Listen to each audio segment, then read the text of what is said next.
What's going on, guys? Welcome back to the channel. Welcome back to the video. If you guys are hanging out with me for the first time, do your boy a favor, go ahead and subscribe to the channel and go ahead and drop a like for the video. I would totally appreciate that. Well, guys, the cost of living has really been hitting a lot of Americans very hard, and not just Americans. In fact, worldwide, the cost of living has literally been wiping some people out. And it's really making people reevaluate how they're going to live their lives going forward. Many people are moving back home, living with their parents. Many of the parents are considering moving in with their kids. It's a really weird conundrum here. But one trend that seems to be picking up is people considering alternative lifestyles. And when I say alternative lifestyles, some people are, living in the spare bedroom of random families through Airbnb and VRBO. That is definitely, I don't know. Would any of you guys ever consider doing something like that? It just seems a little odd. It would feel to me weird to have some random stranger living with me. And I'm not really sure which would be weirder, having a random stranger live with me or me live with a random family. But anyway, things are changing, guys. Things are changing. The housing market is definitely taking a turn. But here's something else that a lot of people are now considering. And evidently, there's a lot of interest in this new direction. So how many of you guys have ever been on a cruise? Now, me and my family, we've been on, I don't know, about 3 or 4 cruises. And we've always had a great time. Cruises are pretty cool to me because it's like, it's a very cost-effective way to travel, to see a lot of different places. Usually these cruise ships, whether it's Carnival or Royal Caribbean or Norwegian Cruise Line or wherever you happen to like, to whatever company you like to cruise with, they usually offer unlimited food. So you're never having to worry about how much is this meal going to cost me and my family and stuff like that. And it's usually like 24 hours a day food available, right? Lots of entertainment on the ship, lots of different ports to visit. And so basically you can see a lot of places and you don't have to drive.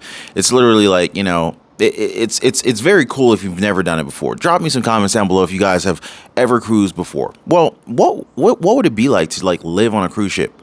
Like, do you like it that much? Would you ever consider living on a cruise ship?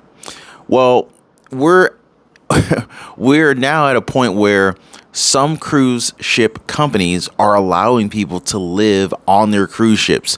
And you would be surprised at how many people are interested in doing this. Now, the reason I say that is because originally they were offering this deal at a lot less expensive rate. Well, evidently there's been so much demand for being able to live on a cruise ship for an extended period of time, for at least basically a year. Some people are living on these cruise ships for like 3 years. They've raised their prices.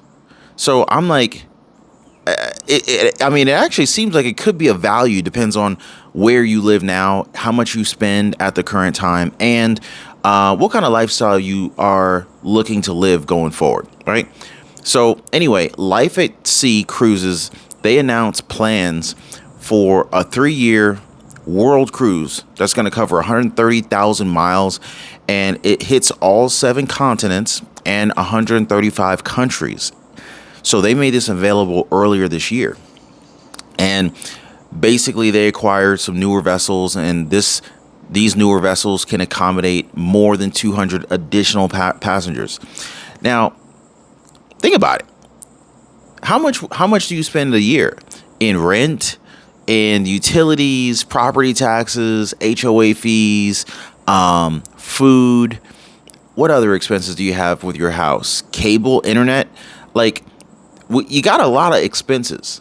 So if you think about it, depending upon where in the country you live, like if you live in an expensive city like New York, maybe Los Angeles, San Francisco, Miami, there's a lot of different expensive cities around the country. If you happen to live anywhere near these cities, your expenses may be significantly higher, to a point where it may actually be cost effective to live on a cruise ship versus living where you normally live. Now, you also got to ask yourself, okay, you got to say to yourself, okay, am I okay with literally being at sea in any random part of the country throughout the year? Like, that's quite a commitment at the same time. So some people are looking at it as a way to live more frugally. If you can even say that, right? Now, hopefully, if you had a family on this cruise ship, you get a discount, because usually when you cruise, if you cruise as one person, it's like you get one rate. But the more people you add to your cruise who are also staying in the same room with you, the additional heads usually get a significant discount. So it might be like, I don't know, $3,000 for a week cruise or a 10-day cruise, right, for one person. But if you add another person, it's only like an extra $500, something like that. It's way cheaper to add more people than it is to have, just one person cruising by themselves. So I'm wondering, if, like, maybe I should call this cruise line and be like, hey, I got like a family of 4. Just wondering, hey, if we committed to this 1-year cruise, what would that cost me? Because I see what you're charging for one person, and right now it's $38,000, by the way, for one person to cruise. Originally, it was closer to $30,000, but evidently there was so much demand for this alternative lifestyle that they raised the price. And we all know about supply and demand. So that's what happened there. But now that we're having this conversation here, guys, I wonder how many people would like to know, what is it like to live on a cruise ship? Like, I wonder how many people would want to follow me if I were to book a 1-year cruise on a cruise ship, and then maybe I'll vlog and explain, like, and share the experience with everyone, and be like, hey, day 1 of the cruise, right? Day 1 of 365 days, right? And like, this is the day in the life of a cruiser, or the day in their life of living on this cruise ship, and maybe just explain and share the experience. Like, what is it like? Maybe by day 30 or day 40, I'm like, oh my God, somebody get me off this freaking cruise ship, or maybe it's cooler than expected, because these cruise ships, they're pretty big. So a lot of them, they have malls on them. They definitely have tons of restaurants.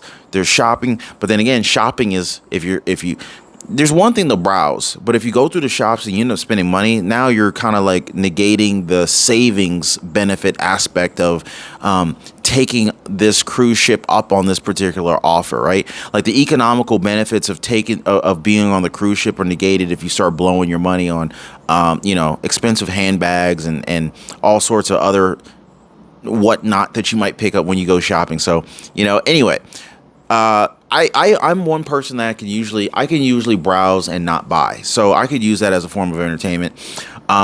There's clubs on these cruise ships. There's lots of entertainment. And you figure, if all of that is included, think about it. How much do you spend on entertainment per year?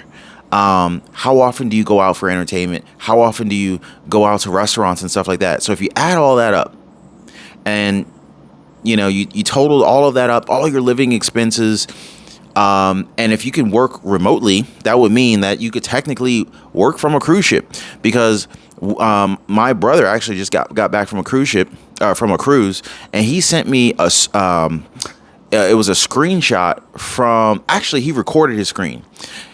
It was a recording of doing a speed test for the internet speed, and I was blown away. It was like over 100 megabyte upload and download speed on the cruise ship, and he went with Carnival.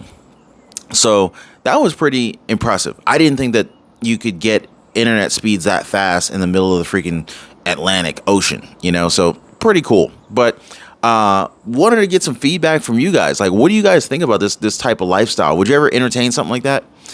So the MV Laura will take over duties from the MV Gemini, offering passengers not only more potential slots, but also more amenities, including redesigned staterooms and a business center with offices. They have a cigar bar, they have a wine bar. Now, they also did mention that the wine, the alcohol, like that sort of stuff, that is not included in their fee.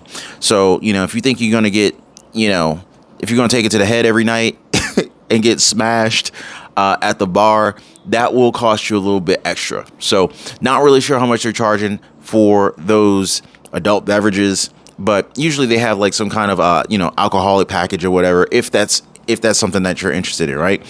So, but anyway, so basically this MV um, they've got all sorts of ports that they would be going to. It's like Aberdeen, Scottsdale, China, and basically this cruise ship should hold nearly 1,100 passengers, about 400 cabins, and the cruise is starting at $30,000 per year.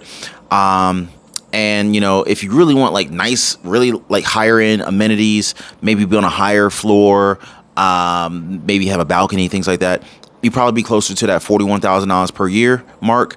And basically you have like 142 square feet of, superior outside cabin space, and a 210 square foot suite with a balcony. If you want to live really nicely, that'll be about $110,000 a year. That's for the ballers. But think about it. If you think about it, if you're paying starting at 30, right? So $30,000. That's about 20. I think that's about $2,500 a month. That's not bad if you think about it. That's really not bad. And if you do the $40,000 package, that's something like maybe 30.